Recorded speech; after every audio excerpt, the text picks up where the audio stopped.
یہ کس سے ملتا ہے؟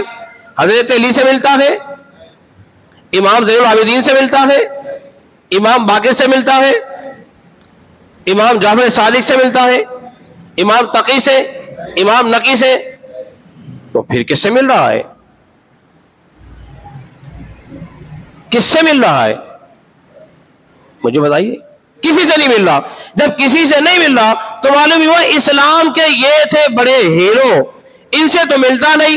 جب ان سے نہیں ملتا، تم نے اپنی ایجاد کی ہے، مسلمانوں کا طریقہ نہیں ہے۔ اور ہم ہیں الحمدللہ مسلمان، اور ہم نے اپنے اسلام کے طریقوں کو اپنانا ہے۔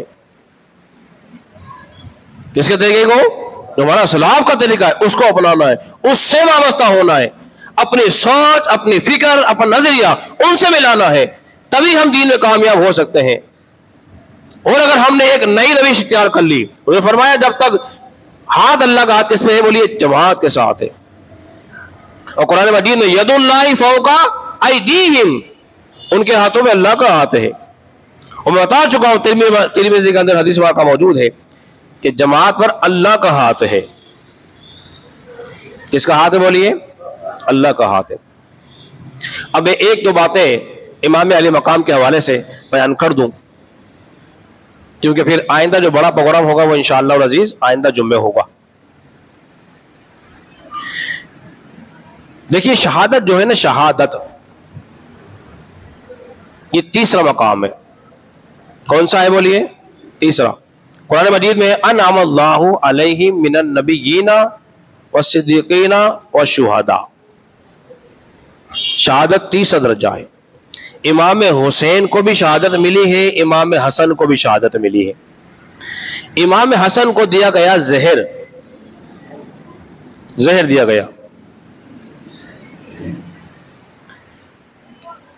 کس کو دیا گیا زہر؟ بولیے امام حسن کو زہر دیا گیا۔ آپ کے بھائی نے پوچھا امام حسین نے، بھائی تم اس کا نام بتاؤ مجھے جسے تمہیں زہر دیا ہے۔ آپ نے فرمایا تم کیا کرو گے؟ کیا کرو گے؟ قتل کرو گے؟ آپ نے فرمایا ہاں۔ فرمایا بس میں اپنے رب کے سپرد کرتا ہوں، وہ بہترین انصاف کرنے والا ہے۔ بعض لوگ جو کہانی سناتے ہیں نا، یہ کہانی کہ امام حسن کو زہر ان کی بیوی نے دیا تھا، یہ جھوٹ ہے۔ کیا ہے؟ یہ جھوٹ ہے، سچ نہیں ہے۔ تاریخی باتیں نہیں کیا کرو، قرآن و سنت کی بات کیا کرو۔ تاریخ کی کوئی بات، ایک اصول یاد رکھ لو، اس اصول کو اپنے دل و دماغ میں راسخ کر لو۔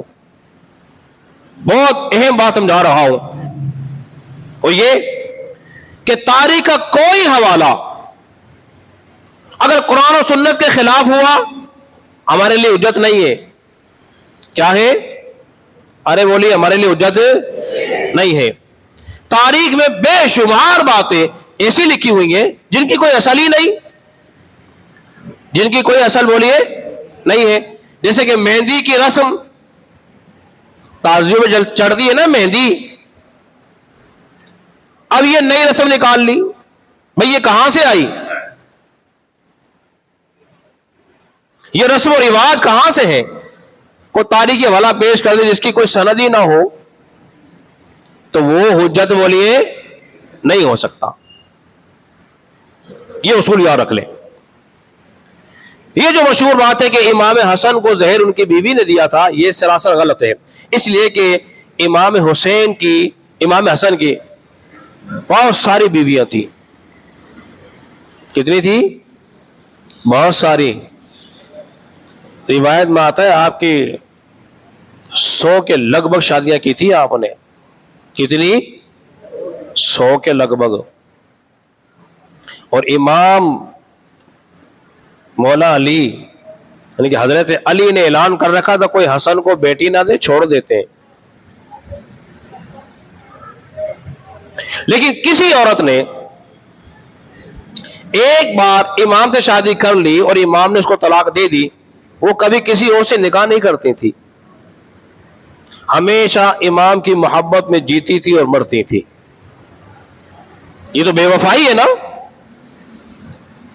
یہ تو بے وفائی ہے. اللہ نے کوئی ایسی بدکار عورت امام کے نکاح میں رکھی نہیں. ارے بولیے نا سبحان اللہ. میں بڑا قیمتی جملہ دے دیا تمہیں، اس لیے کہ یہ لوگ پاک ہیں، اللہ نے نجاست کو ان سے دور کر رکھا ہے. اگر بدکار عورت بھی نجس ہوتی ہے کہ نہیں ہوتی ہے؟ ارے بولیے تو ہوتی ہے. تو قرآن میں تو ہے کہ اللہ نے اہل بیت سے ناپاکی کو دور کر دیا ہے، تو کوئی بدکار عورت آپ کے نکاح میں آتی نہیں ہے.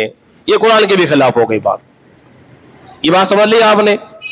اب ایک نفیس بات وہ سمجھ لیجیے، امام حسین زندہ رہے اتنے عرصے تک، لیکن امام حسین کے سامنے کبھی ان کا نام آیا نہیں کہ انہوں نے زہر دیا تھا. امام حسین کو معلوم ہی نہ ہو سکا ساری زندگی سے زہر دیا تھا. تو لہذا یہ بات سرے سے ہو گئی غلط. اب امام حسن کی جو وہ تھی ایک وصیحت تھی، آپ کی خواہش کیا تھی؟ آپ کی خواہش یہ تھی کہ میں روضہ رسول کے اندر میں تدفین ہو. اب وہ لوگ الزام لگاتے ہیں، اب میں اس الزام کا جواب دے دیتا ہوں. کہتے ہیں حضرت ام المومنین عائشہ صدیقہ رضی اللہ تعالی عنہا نے تیر چلوائے امام حسن کی لاش پر. یہ بھی سراسر جھوٹی اور بیکار بے اصل بات ہے، یہ بھی جھوٹی بات ہے. میں اس لیے آپ کو سکھا رہا ہوں، پڑھا رہا ہوں کہ میرے دوستوں، میرے بزرگوں، میرے بڑوں، میرے بچوں، ان باتوں کو پکا یاد رکھو. طوطے کی طرح تمہیں پڑھا رہا ہوں ایک ایک بات. یہ سر سنگیت شور شرابے سے ہٹ کر ایک بات کر رہا ہوں. خدا را خدا را خدا را کانوں کے چسکے سے باہر آ جاؤ اور دین کی صحیح تمام کو سمجھنے کی کوشش کرو. امام حسن کی خواہش کیا تھی؟ امام حسن نے کہا کہ میری خواہش یہ ہے، دو آپ نے وصیت کی. کہا کہ میری خواہش یہ ہے کہ میں روضہ رسول کے اندر میں تدفین ہو جائے.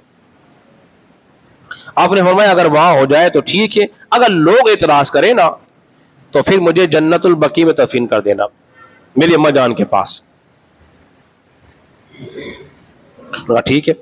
حضرت عائشہ صدیقہ رضی اللہ تعالیٰ عنہ سے لی پرمیشن، اجازت. آپ نے فرمایا یہ تو میں نے اپنے لیے منتخب کر رکھی تھی، اب چونکہ امام حسن نے کہا ہے تو میری طرف سے کوئی اعتراض نہیں ہے. انہوں نے کیا الزام لگا رکھا ہے کہ تدفین ہی ہونے نہیں دی. آپ نے دے دی اجازت. جو مروان بن حکم تھا نا وہ اس پہ بول پڑا، بولے جی ایسا نہیں ہوگا، ایسا نہیں ہوگا. اس نے کہا اچھا نیک ہو، لوگ اور کھڑے ہو گئے. پھر معاملہ بڑا گرما گرمی کا ہو گیا اور امام حسین نے تلوار باہر نکال لی. تو پھر کسی نے کہا اے امام علی مقام، اپنے بھائی کی دوسری وصیت اور نصیحت پر عمل کر لو. تمہارے بھائی کی وصیت یہ تھی اگر مجھے یہاں اجازت مل جائے تو ٹھیک ہے، خون خرابہ نہ کرنا، لڑائی جھگڑا نہ کرنا، اور اگر دے جا تو ٹھیک، ورنہ پھر مجھے وہاں. تو پھر کیا کیا کہ امام حسن کی تدفین کہاں ہوئی؟ جنت البقیع میں ہو گئی. تو امام علی مقام نے اپنی تلوار کو نیچے رکھ لیا، اندر کر لیا، اور لڑائی جھگڑا بولیے نہیں کیا، کیونکہ آپ لڑائی جھگڑا کرنا چاہتے نہیں تھے. پھر یہ ماحول بنتا رہا. اس کے بعد کیا ہوا کہ امام حسین تو رہے، پھر یزید کی جب حکومت آئی، سب سے اہم مرحلہ تھا، آخری گفتگو کر لوں اور پھر یہ اجازت آپ سے. آخری مرحلہ یہ تھا، بعد نے یہ بھی تک کہا ایسے ایسے لوگ موجود ہیں جس طرح ہم کہتے ہیں نا ہم حسینی ہیں، تو یزید کے ماننے والے ہی موجود ہیں. آپ سوشل میڈیا پہ جا کے دیکھیں، یزید کو امیر مومنین کہتے ہیں اور کہتے ہیں امام حسین نے خلیفہ پر حق کے خلاف بغاوت کی، ان کو ایسا نہیں کرنا چاہیے تھا. دیگر صحابہ نے تو بیعت کر لی تھی. اب اس بات کو بھی سمجھا دو تاکہ آپ سمجھ جائیں اور ہماری گفتگو ختم ہو جائے. بڑے اہم موڑ پر دیکھیے دو چیزیں بڑی اہم ہوتی ہیں، ایک ہے رخصت، ایک ہے عزیمت. تھوڑی مشکل بات ہو رہی ہے. ایک ہے رخصت، ایک ہے عزیمت. جو دیگر صحابہ تھے، ایک تو اکثر صحابہ نے تو دنیا سے رخصت ہو گئے تھے اور ان کی اولادیں تھیں جن میں بڑے بڑے نام تھے. وہ عبداللہ ابن عمر تھے, عبداللہ بن زبیر تھے, اور عبداللہ بن عباس تھے, عبد الرحمن بن ابو بکر تھے, اور ان میں ہی حسین بن علی تھے. یہ 4 بڑے تھے, ان سب میں بڑے حسین بن علی تھے. حسین بن علی تھے. وہ بوڑھے ہو چکے تھے, ان میں قوت و طاقت نہیں تھی, انہوں نے رخصت پہ عمل کیا. امام حسین نے عظیم مت پہ عمل کیا. آپ کا تقاضا تھا, آپ کا منصب تھا, مجتہد تھے, آپ کے نزدیک یہ تھا اس کی حکومت ٹھیک نہیں ہے, اس طریقے سے نہیں جس طریقے سے حکومت خلافت ابو بکر کی ہوئی. ابو بکر صدیق نے اپنے بیٹے کو خلیفہ نہیں بنایا, فاروق اعظم نے اپنے بیٹے کو خلیفہ نہیں بنایا, عثمان غنی کی کوئی اولاد تھی نہیں جو اس مقام تک پہنچتی, جو اولاد ہوئی تھی اس کا انتقال ہو گیا. حضرت علی کے وصال کے بعد امام حسن خلیفہ بنے 6 ماہ کے لیے. چونکہ یزید کا کردار اتنا اچھا نہ تھا, بندروں سے کھیلنا, ان کے سروں پہ تاج رکھنا اور دیگر خرافات, نمازوں کو ضائع کرنا, شراب پینا, شرارتیں کرنا, دیگر خرافات اس کے اندر موجود تھے. اس کے پیش نظر امام نے یہ چاہا کہ میں اس کی بیعت نہ کروں, کیونکہ بیعت قابل نہیں تھا, اس لیے آپ کھڑے ہو گئے, اور آپ کا کھڑا ہونا ہی حق پر تھا. اگر آپ کھڑے نہ ہوتے اور بیعت کر لیتے تو پھر امام حسین کی بیعت جو تھی سب کے لیے دلیل بن جاتی, اور وہ کہہ دیتے اتنے بڑے امام نے جب بیعت کر لی تو ہم نے بھی کر لی. اسی لیے امام عالی مقام نے کیا کیا, اپنا سب کچھ تو قربان کر لیا, مگر یزید کے آگے جھکنا پسند نہیں کیا. یزید کے آگے جھکنا پسند نہیں کیا. امام حسین نے سر دے دیا, سر کٹا لیا, مگر کسی کی ہاتھ میں دینا پسند نہیں کیا. تاریخ کی کوئی بات یہ بیان نہیں کر سکتی کہ امام علی مقام نے اپنا ہاتھ یزید کے ہاتھ میں دیا ہو. ہاں, سر دے دیا, اپنے دودھ پیتے بچے قربان کر دیے, اپنی اولادیں قربان کر دی, اپنا گھر بار قربان کر دیا, اور رہتی دنیا تک کے لیے سبق دے دیا. اگر تمہیں حق کی خاطر, دین اسلام کی خاطر اگر تم نے بیوی بچے چھوڑنے پڑے, قربان کرنا پڑے تو قربان کر دینا, مگر دین پر آنچ آنے نہ دینا. اس کا نام حسینیت ہے. اللہ رب العزت کی بارگاہ میں دعا ہے خالق کائنات ہم سب کو سمجھنے اور عمل پیرا ہونے کی توفیق عطا فرمائے.